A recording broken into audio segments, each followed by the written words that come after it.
Welcome to the Empowered Money Girl, where we break down the barriers to financial confidence, celebrate women's wins, and reveal the secrets to living boldly and well. I'm your host, Josette Mandela. So I have a question for you. Have you ever felt like your starting point with money was working against you and wondered if it's really possible to create a completely different financial future? Korena Keys is here to show us how it's done. She's the founder and CEO of Key Media Solutions, a nationally recognized digital media firm and an Inc. 5000 honoree. With over 15 years' experience in advertising and media strategy, she's helped businesses across the country grow and thrive through smarter marketing. But what makes her story truly powerful is where she began. Growing up in poverty and later becoming a single mother, determined to change the trajectory of her life. Today, she's also the Amazon bestselling author of From Welfare to CEO, where she shares the mindset shifts, resilience, and financial lessons that helped her break generational cycles and build lasting success. A recognized industry leader and member of the Forbes Agency Council and the National Small Business Association Leadership Council, Korena is passionate about helping women see new possibilities for their own financial futures. Through her work, speaking, and mentorship, she encourages others to embrace their challenge, take ownership of their journey, and build a life defined not by where they started, but where they choose to go. And if you're ready to be reminded that your past doesn't define your financial future, you're going to love this episode. Please welcome the resilient, visionary, and deeply inspiring Korena Keys. Hi, Josette. How are you Hi, today? Oh, pretty good. How about you, Korena? Good. Excited to be here and have this conversation with you. So can you take us back to the beginning? What was the path like that you took to get you where you are today? Yeah, I tell you, it's been a very long and windy road for certain. And it really kind of started out when I was in high school, and as a junior in high school, I found I was unexpectedly pregnant and didn't really know where I was going to go from there. And what I learned over the course of that next year is that it's incredibly difficult to, one, secure any sort of additional resources, financial assistance, if you're under 18, because it doesn't exist. But also, once you're in that system and in that cycle, you become so dependent on it that it's very, very difficult to break out of it. The system really is developed to keep people in the system. And I know that's not the intention behind it, but that's really the way it's structured because as you make more money, they pull your assistance. Um, Once you become more stable in your income, they start taking it back away from you to pay back what they gave you, which keeps you then further dependent on it.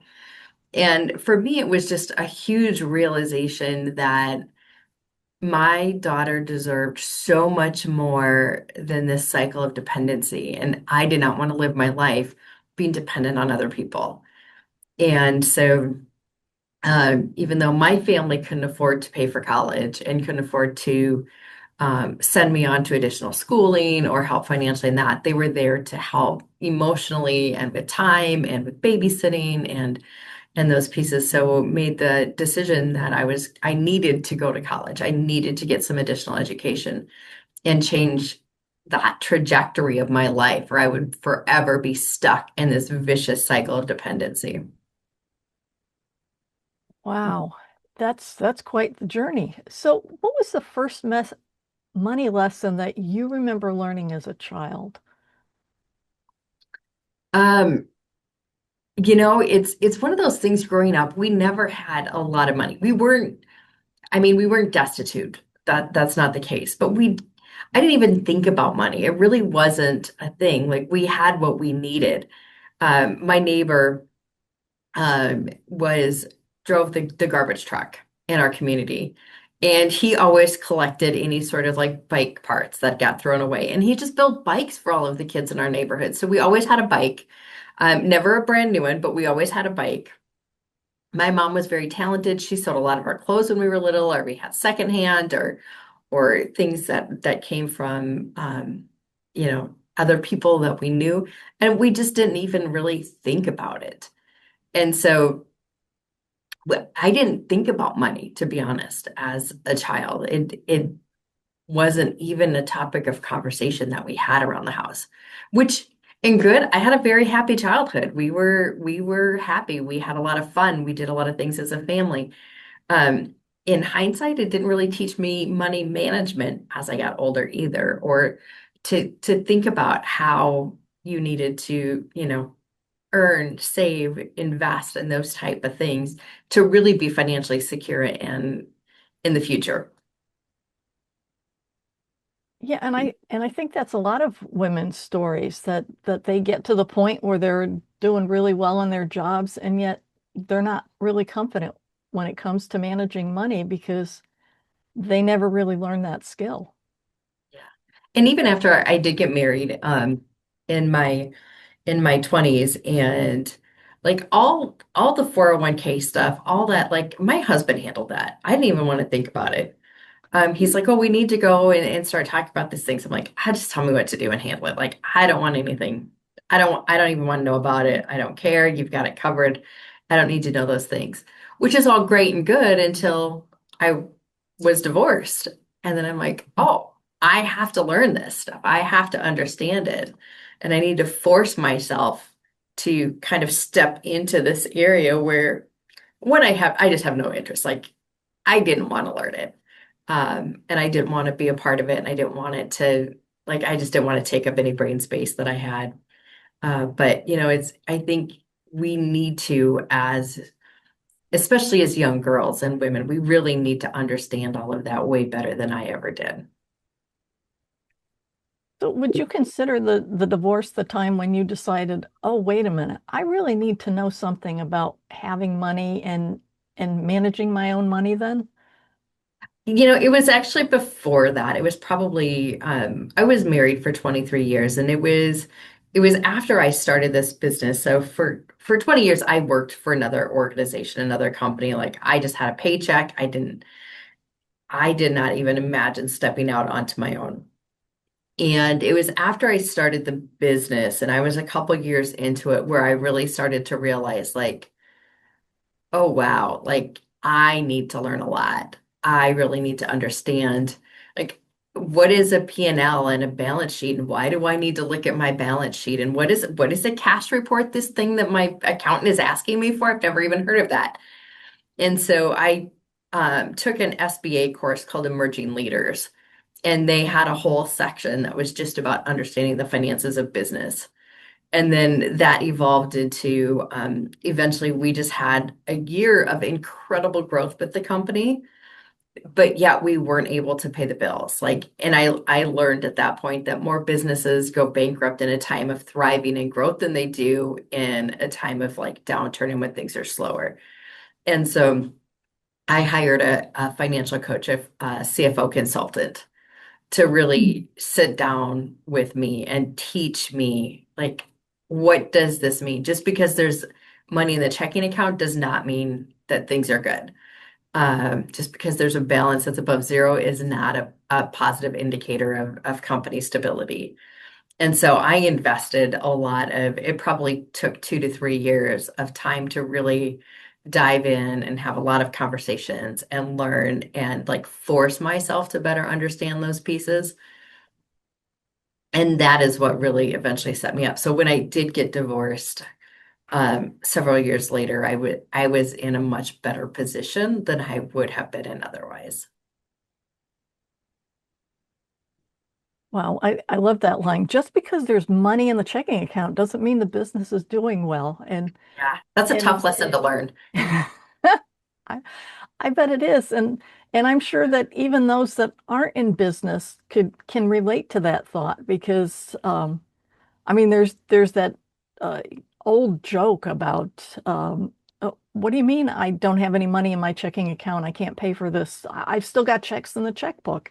It's Right, it's that right. same kind of mentality is that you're looking at its numbers at a discrete point in time and not thinking about all the things that the checks you've already written, the money that you've Yeah, already spent that just hasn't come through the account yet. And yeah. And I think about it now too, is this next generation comes up and they don't have checks anymore. Like everything is done through a paperless system, whether it's an Apple Pay or a credit card or those, debit cards and things like that. And trying to learn how to manage finances now is so much more complicated than it was, even 10 years ago or 15 years ago. yeah, because at least in the day when you had a checkbook and in a check register, you had something physical you could kind of look at. Now, if you decide to avoid going to that online banking account, it's a mystery. Everything's in the cloud. And it's so easy just to swipe. It's so easy just to tap. It's so easy to do that online to like buy now purchase Yep, and it to is. lose track of what you've paid for and how much money you've got coming in. Hmm. Mhm. So running an agency means that generally speaking, your income's pretty unpredictable. So how do you personally manage that uncertainty? One thing that I've learned, and again, this was taught to me, I did not know this, but it's being able to forecast out. So we have a lot of forecasting tools that we look at to look at not only what we have right now and today and what's contracted, but what do we expect to come in? What is the likelihood of that coming through?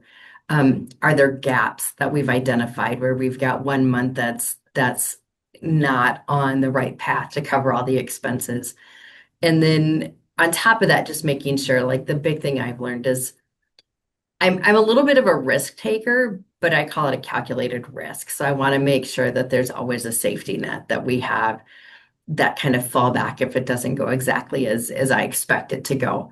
And so I've also make sure that I have a good cash reserves and that I've got money to cover. I've got cash flow to cover if something unexpected happens.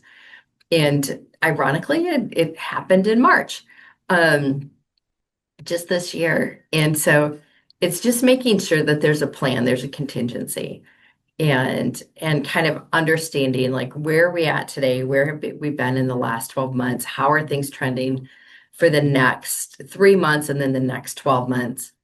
Um, what are the risks that are involved in that, and what's the contingency plan we have in place for those risks?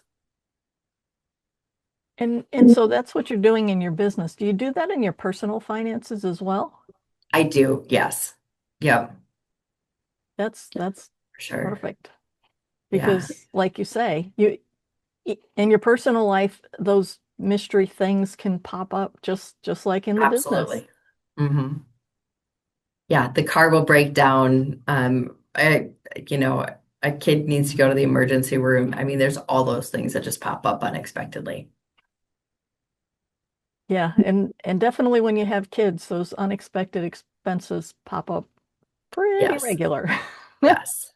It's, yeah. Who's in sports? Who's decided to go with music? All these Mhm. extracurricular activities, or uh, Yeah, it's and like you say, the car breaks down. All these different things. yeah. So in your business, your clients, of course, are going to hold you accountable to making their business based on whatever you've promised them that actually is Yes. delivered. So who does that for you with your own financial goals? So I am very fortunate that I have just a fantastic team. I have a financial advisor that consults me not just like holistically for the whole picture, not just on what's happening within the business, but also looks at holistically my personal finances, my husband's finances, like holistically, like what does everything look like when we layer it together and put it together. I still work with that CFO consultant that I hired 12 years ago to teach me how to forecast out. Now I'm at a point where I only meet with him a couple of times a year. It's not every week like it was for a while. But I still meet with him. And then, obviously I rely heavily on my business bankers and consultants in those fields. And just having everybody come together, and even down to the accountant that we have that does the bookkeeping and tax planning strategy for the business, um, making sure that they also are involved in what's happening personally, and they know like everybody's talking together to look at like what is the long-term plan, where are we going, how are we getting there, are there any elements that are off track or any flags that we need to be watching for. And so for Yeah, me, that's it's always like I never want to be the smartest person in the room, and I know I don't have all the answers, especially when it comes to money. Like, that's not, talk to me about marketing strategy, talk to me about advertising, talk to me about programmatic and digital media. Like, I could talk all day long about those things. Um, so for me, it's about surrounding myself with people that are really good in that area of financial management and planning. And, not just carte blanche turning it over and saying, okay, just tell me what to do and I'm going to do it like I did in the early days of my marriage. But it's really about like teach me to understand this so I make better decisions as I move forward. yeah, I love that because, and like you say, not being the smartest person in the room, there's so much wisdom in that one line because you can't, well, first you can't know everything. Right. And Exactly. and having a team that all works together, what a godsend that is. Yes. Yep. And that's probably the one thing I would recommend is find those people that you absolutely trust that have your best interest at heart. And then at least it doesn't have to be every year, but every couple of years, try to get them all in the same room and have that conversation of looking at, let's look at today, but let's look at 3 years, let's look at 5 years, let's look at that retirement plan. Like, where ultimately are we going? And Mhm. are we all in alignment on what that looks like? Yeah, that's perfect. So, do you actively invest? Um, yes. I mean, I personally, no. Uh, Okay. I don't play the market. I do have a 401k. I do have a couple of investment accounts that I do have for future planning and retirement planning. Okay. And again, that's something you work with your team. It's not something you're trying again, you're Yeah, I not trying to basically do do it what they on tell your me to own. do. Yeah, yeah. So, what advice would you have for women that are just starting out um, to build that financial independence, especially if they've relied on a partner for that stability? Yeah, I think it's good to have that partnership. Find those people that you really know and you can trust and you can that can help you build that future finances. But at the end of the day, as much as I dislike thinking about investments and money and management and P&Ls, and you have to really know it and you have to take time to learn it and to understand it. And I can say now, like I'm at a point 12 years later where I can look at the reports and know if something is not off, know if there's a trend that's broken, know if data hasn't been entered correctly, if there's any like red flags or even yellow flags in the report. I can look at it and understand, like, okay, these are really good numbers. They're on track. They're going the way that we want to go. And it just took time and it took perseverance and it took um, an intention to understand that so Mhm. that I'm not always reliant on somebody else. Or, people make mistakes and sometimes something doesn't get entered correctly or somebody misses something. So I have the ability now and I have the confidence to be able to go in and just check, do some fact checking. Don't ask me how to put things into QuickBooks because I cannot do that. Don't ask me which stocks are better. Like that's not my forte, but I now know enough to be able to know if something is on or off track. And I think that for me has been a game changer. And I think for others getting into it, really invest the time to understand your business, your numbers, your reports so that you can also recognize if something is going well or if something doesn't seem right. it at least it empowers you to be able to ask more questions. Yeah, and I love that.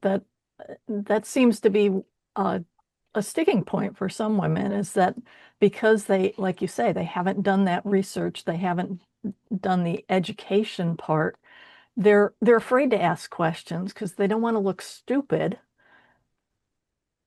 Yeah. Yeah. And And I think not asking the questions is so much higher of a risk than asking the questions that somebody else might think is a ridiculous question or a simple answer. And to be honest, if you have an advisor and you ask them a question and they be right, you need a different advisor anyway. oh, absolutely.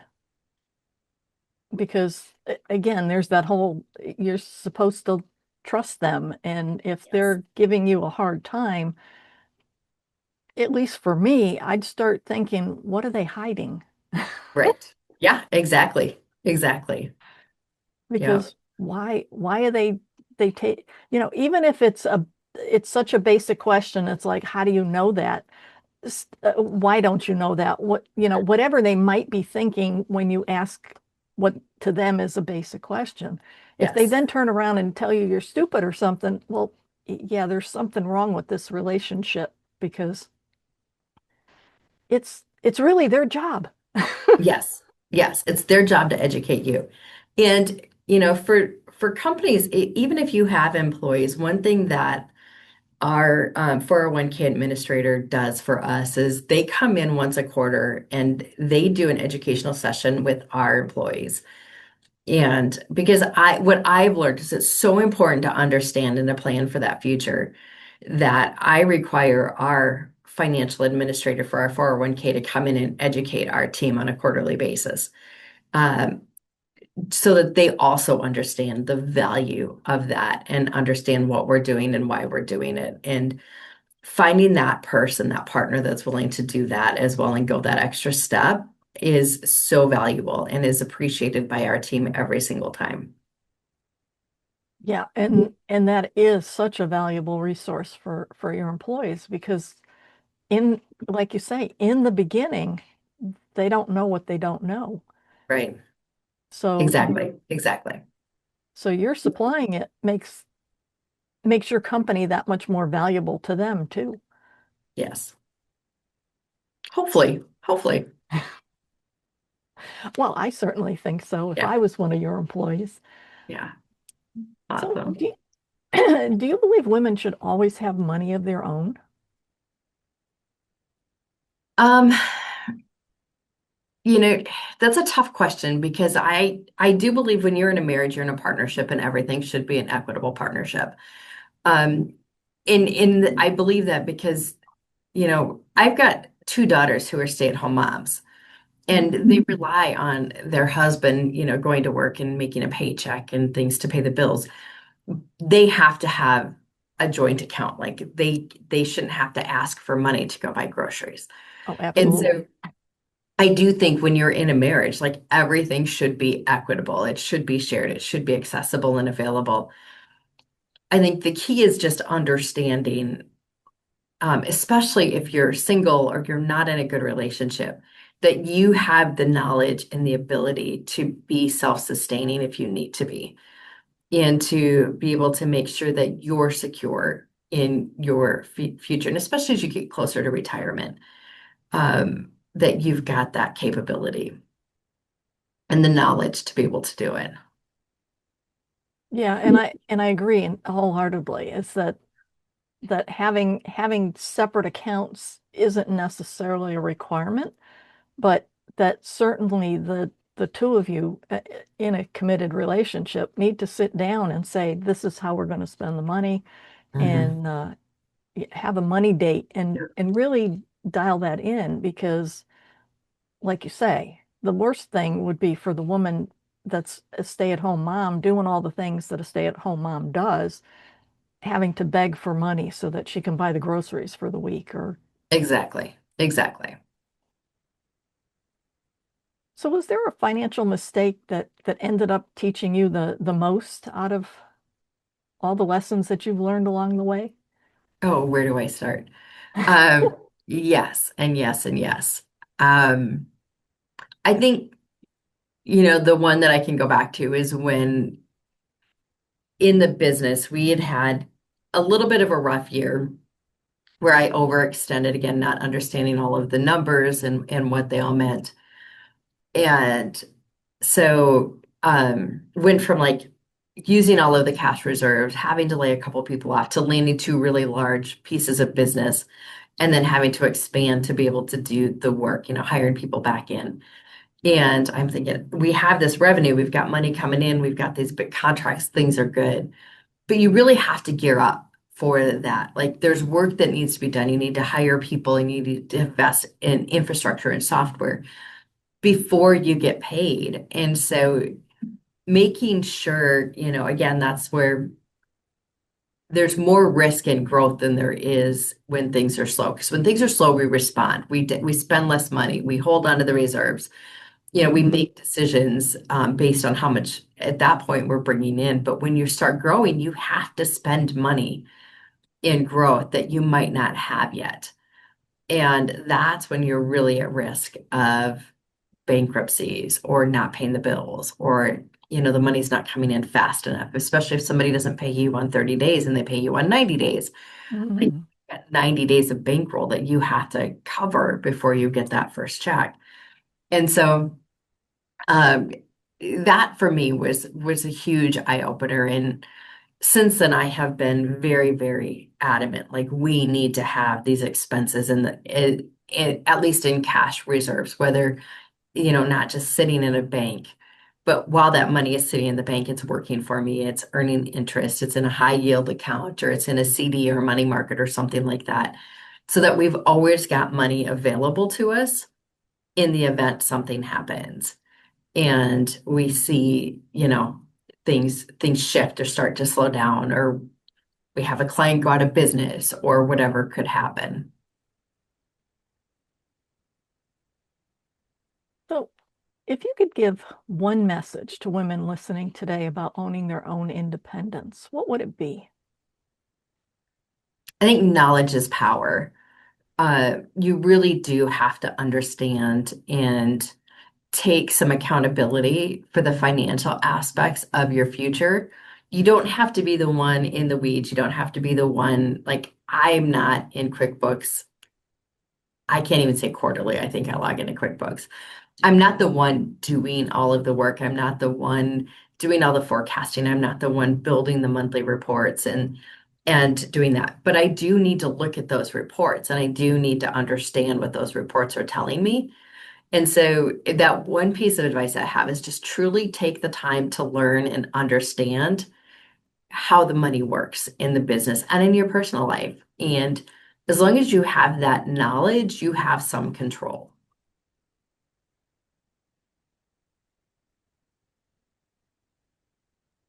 Yeah, that's so true because um, if if you're just sitting there questioning, I wonder if, Mhm. or what does this mean?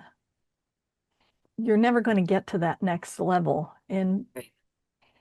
And most people don't want the status quo. They just aren't sure how to get that next step either. Yeah, very true. So I want to thank you so much for joining us today, and a huge thank you to Korena Keys for sharing her wisdom and energy with us. If you found value in this conversation, please subscribe, leave a review, and share the Empowered Money Girl with your friends. The more we spread these stories, the more women we can empower to live boldly, both financially and in every part of life. Until next time, keep thriving. And remember, your journey to empowerment starts with you.